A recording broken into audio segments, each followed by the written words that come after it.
Hello guys, ASUS Gameplays, I'm Fabio Pisco. Oh! And as for today's video, we're gonna have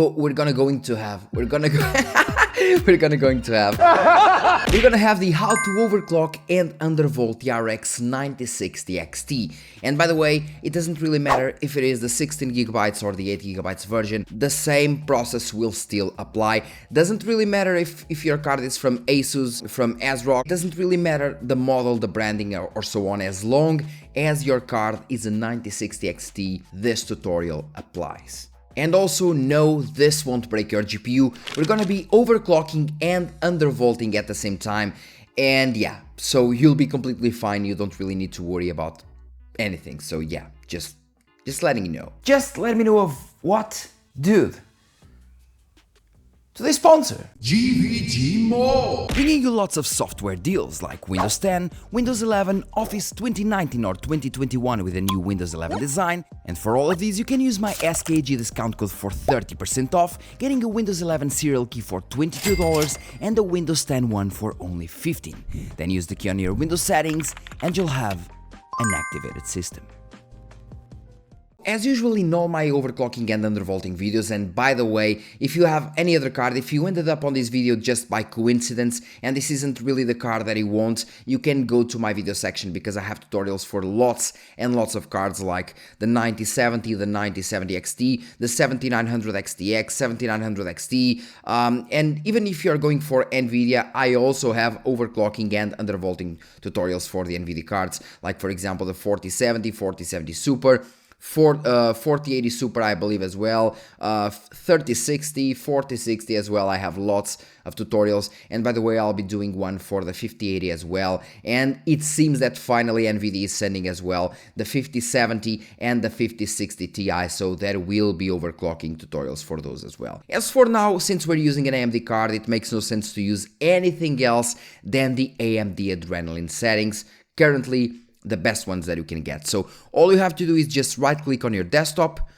go to the AMD Adrenalin software, in this case AMD software Adrenalin edition, click on it and it will lead you to the main menu. Now since I'm recording, of course it is showing the recording options, nothing that you really need to care about per se. All you have to do is go here to the performance tab, then go to the tuning sub-tab and you'll be presented with several things like system, CPU and so on. As for the CPU, we don't really need it, so you can just kind of minimize it, and in some case scenarios the CPU might not appear, maybe because your chipset drivers aren't updated, okay, just letting you know. As for here, we also have global tuning because we can overclock for all games, or you can overclock for a specific game only, or undervolt for a specific game only, and for that you just need to go here and click add game profile. That's how it works. As for the GPU itself, well, we have the tuning presets with favored efficiency, favored performance and the custom mode, the one that we want. And as for the automatic tuning, we have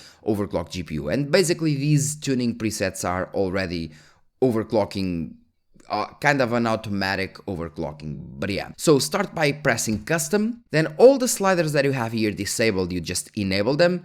Enable for the fan tuning as well. After you unlock all the sliders, the first menu that you want to mess with is the power tuning. And you might ask why? Why the power tuning? Because the power tuning is what will actually, well, make things work properly.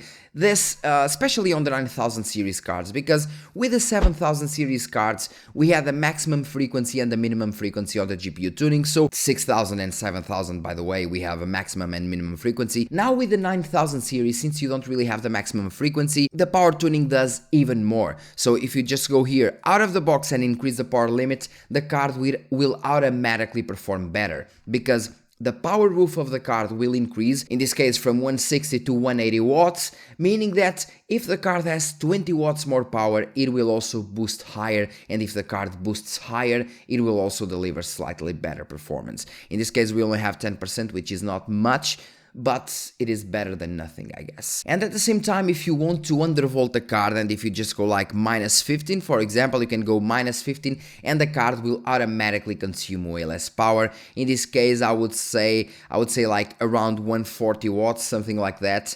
And yeah, it won't perform as great as stock, but at the same time it will consume less power, and the power limit does that alone right out of the box. In this case, since this card has really low power consumption, again, not even 200 watts overclocked, what we want to do here is just raise the power limit to the maximum and press apply. This is the first thing that you have to do. And by the way, don't worry, you'll still have in the end of the video the side-by-side comparison with a power saving profile, and yeah, I'll show you the differences in between stock, power saving and maximum overclocking.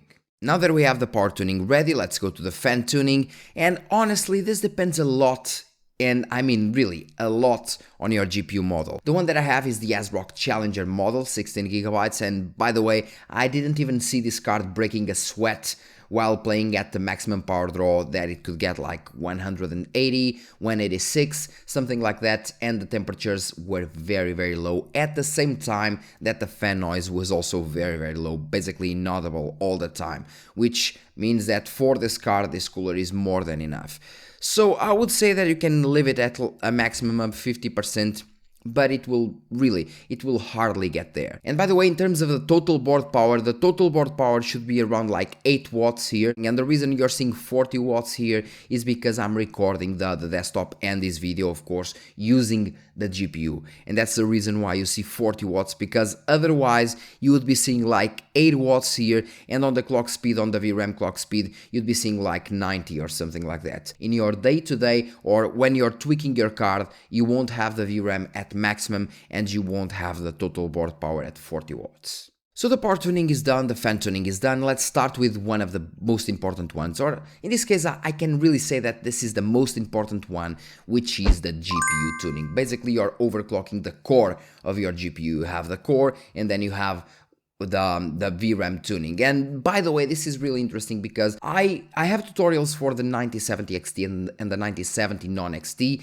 and I can tell you that this is the first card that I've seen on the 9000 series where we have the need to actually increase the maximum frequency offset. In my models of the 9070 and the 9070 XT, what I found was that increasing the maximum frequency offset was basically useless. And in case this is the first time that you're seeing a 9000 series overclocking card, we now, instead of having the maximum frequency and minimum frequency for the core, we only have the voltage and the frequency offsets, which by the way is much better in terms of overclocking. It makes the overclocking and undervolting much easier, and at the same time it just works. It just works because you're not messing with base voltages, you're just messing with offsets. Let's say that the 9070 XT has on BIOS, on the VBIOS, on the card BIOS, it has a maximum frequency of 3.3 GHz, meaning that that card will boost at a maximum of 3.3 GHz. If every condition is met,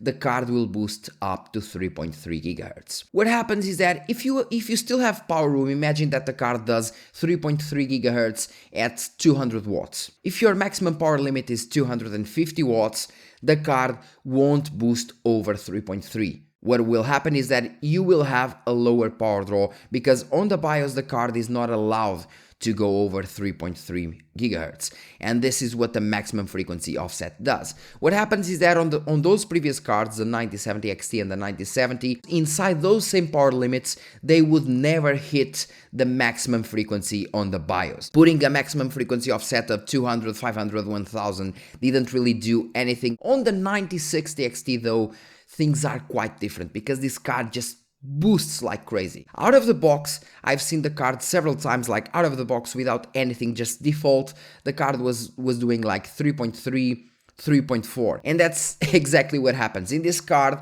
even inside the power limits, you kind of get limited by the frequency, because I believe that this model that I have is like limited at 3.3 GHz, and what happened is that I would see, for example, the card at 3.3, but I would see also the maximum power draw at, let's say, 20 or 30 watts below the maximum roof. And I was like, well, but why isn't the card boosting higher? Because the VBIOS, the BIOS, wasn't letting the card boost higher. And in this case scenario, I found that the best that you can do is just go here and select plus 250. If you select plus 350, plus 400, the card will boost slightly higher in some scenarios, but at the same time, it won't really be stable in most cases. You can start by going, let's say, 100 above only, If you don't really find any crashes, 150. If you don't really find any crashes, 250. But I believe that 250 will be more than fine for most of you.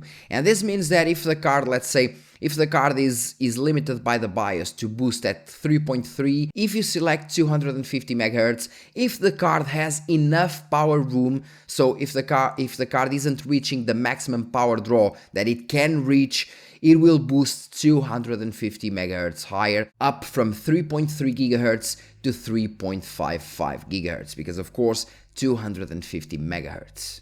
So you increase the power levels, meaning that the card can consume more power, and if the card can consume more power, it will boost to higher clocks. But reaching 3.3 or 3.35, what happens is that the card just won't boost higher, no matter the power that you give it, and hence why we need to increase the maximum frequency offset for the card to boost way higher, or at least in this case up to 250 MHz higher. And now we're going to undervolt. And now you might ask, why undervolting? Why do I need to undervolt? Do I really need to undervolt? Well, you don't really need to undervolt, but undervolting alone will just grant you better performance. So decreasing the voltage will allow you to get better performance. And you might think that this is getting confusing, but don't worry, I'll explain. It's pretty simple. As soon as you decrease the voltage, the card has more power room, because if you are decreasing the voltage, you are decreasing the power draw, and if you are decreasing the power draw, it means that the card has more power room to increase the clocks. And then we will reach the maximum frequency on the BIOS, and that's why we need the maximum frequency offset. As for here, I would start with -40. I believe that -40 is a thing that almost any card could be able to do. Again, this is a voltage offset, depending on the game and so on. For example, there are some games, and this depends on the power states, because there are some games where you might just go like down to -150 and the GPU won't really crash, because again, it depends on the power states. In some others, you might need to go to -100 tops and still the card might be able to crash, while in others you might need to go to -40, otherwise the card will crash. In my case scenario, I was able to get up to -90 to be stable in all games, and I repeat, in all games that I tested, and I tested over 40 games, and the card was stable in every single game. But there are some games like Cyberpunk 2077 where I was able to go up to, or let's say down to -120 millivolts, and this would allow me to, in some case scenarios, go up to 3.5 gigahertz. But also, as soon as I went to some other games like Resident Evil 4, the card would immediately crash. And as soon as I started to play more and more games, I realized that my card capabilities were up to -90. And again, this depends on your card. Not on your model, on your GPU model, but on your card specifically. This is the ASRock Challenger model. I can get 20 ASRock Challenger models, and all of those cards will have slightly different undervolting and overclocking capabilities. It all has to do with the luck of the draw. Some cards might have better overclocking capabilities, some cards might have lower overclocking capabilities. Again, luck of the draw. You might be lucky enough to have a really good sample, or you might be unlucky enough to get a really bad one. That's how it works. As for mine, I can go up to minus or down to -20. I would advise you to start at -40. Then if your card doesn't crash, try, let's say, -60. If your card still doesn't crash, -80, and so on up to -90. If your card still doesn't crash at -90, you can go below that, -100, -110, -120 till your card crashes. If you have crashes at, let's say, 120, well, just reduce to 110. And believe me, because you might be playing for, let's say, 15 minutes and it won't really crash at 110, but as soon as you play for, let's say, 30 minutes, it will crash, and then you go back to -100. If you are playing for, let's say, an hour and it still crashes, then you go back to -90, and that's exactly how you know it is stable or not for you. And that's basically how the GPU tuning works. Nothing really spectacular, it is that simple, and I believe that these values will work for most of you. If you just come here and copy paste these values, they will most likely work. But if you're having crashes, just go and instead of putting -90, just put -80. If it is still crashing, -70, if it is still crashing, -60, till you reach your stable point. That's basically how it works. And by the way, I'm sorry if I'm explaining this in a way that it is really hard to understand, but I'm making my best, I'm doing my best in order for you guys to understand every single step that I make. And that's why I'm repeating myself a lot of times. It's not because I don't know what I'm saying, it's because I want you guys, and most importantly, the beginners that are watching this tutorial, to see how it is done step by step. It is not hard, but you need to know the steps properly in order to make a good overclocking profile. In terms of VRAM tuning, I wasn't really that lucky with my 9070 XT. I mean, I can get 2700, but in some scenarios it won't really be that stable, so I stick with 2600. On my 9070 non-XT, I can overclock the VRAM to 2700 without no issues and without any GPU errors, and the same happens on my 9060 XT. So I would advise you to start with just going to, let's say, 2616, and you might ask, well, why 2616? Why these 16? Because we kind of have an offset. Remember that the stock is 2518, and you have here on the real VRAM clock, you have 2502, meaning that you have like 2 MHz more on the 18, so you need to go 16 in order to make a round number. So starting with 2616, apply, and you can immediately see the VRAM going, in this case 2599. So I advise you to start with 2600 MHz because like 99% of people will be able to do 2600 MHz. After that, again, go test your game for, let's say, 15 minutes at least, 20 minutes, and test a really heavy game on the VRAM side. If you know one, for example, Cyberpunk is a good game in that regard. Frostbite engine like games like Battlefield are good games on that regard as well, and there are others like Spider-Man, for example. So test one of those games if you have them, and then go a bit up to, let's say, 2668 in order to go to the 2650. If 2650 is still stable, then you want to go to the next step, 50 MHz more, 2718, and go to 2700, and that's what you do. It might not be stable for you guys, but for me it is stable, 2700, and I believe that at least for most people 2700 will be achievable. And for some people with really good binning, well, you'll be able to get even more than that. You'll be able to get, let's say, 2800, 2750. On the other side, it might not really be leading you to any gains, because as soon as you go way higher on your frequency, on your VRAM frequency, the system might have errors and it needs to fix those errors. And in order to fix those errors, it needs GPU power. So you won't be getting any performance because that extra performance of the VRAM frequency is going to correcting those same errors. So I would say that 2700 MHz is a sweet spot, but you can just test and go higher and higher till you get the best results that you can get. But definitely in terms of performance, the biggest results will come from GPU tuning and not from VRAM tuning. As for the memory timings, it's the same. The tighter the timings or the faster the timings, the faster your GPU will perform. But in terms of the 9060 XT, default or fast timings won't really make that much of a difference, if any, in like 90+% of scenarios. So I would just leave it at default and raise the maximum frequency as much as I could. And well guys, I guess that's all for this video. We talked about the power tuning, the GPU tuning, VRAM, fan tuning, and so on.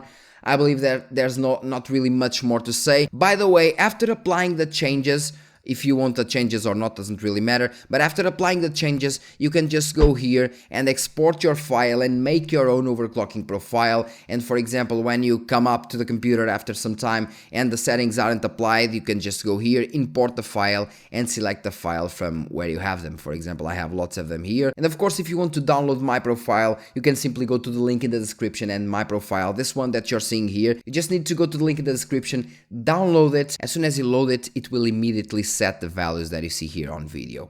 Basically 2780, minus 90, 250, 50, and the power limit. Yeah. And by the way, just to really finish the video, let me just tell you how you undervolt the card. If you want the card to consume less power with these same settings, that's how the 9000 series work. With these same settings, so you don't really mess with the GPU tuning, VRAM tuning, and so on.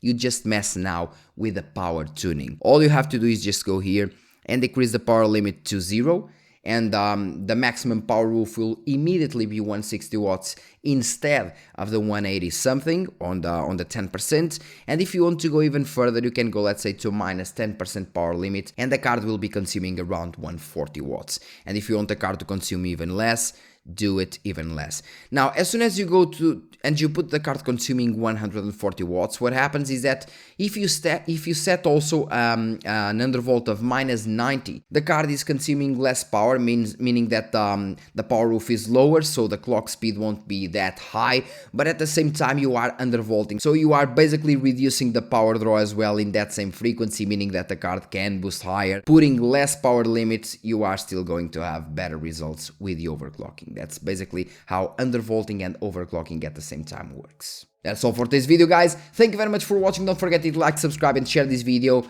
and see you in the next one, guys. And by the way, leave your comment in the comment section if you have any doubts, because as usual, I'll answer them as fast as I can. So, see you in the next one.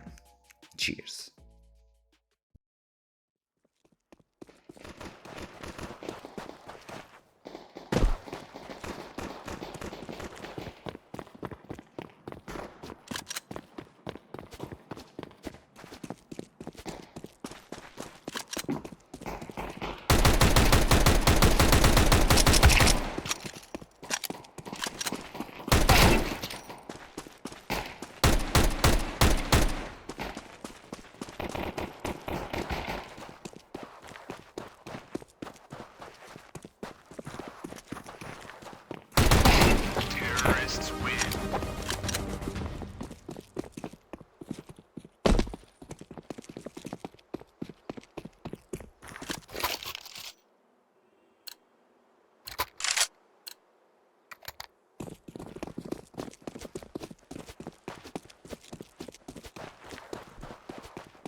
No way.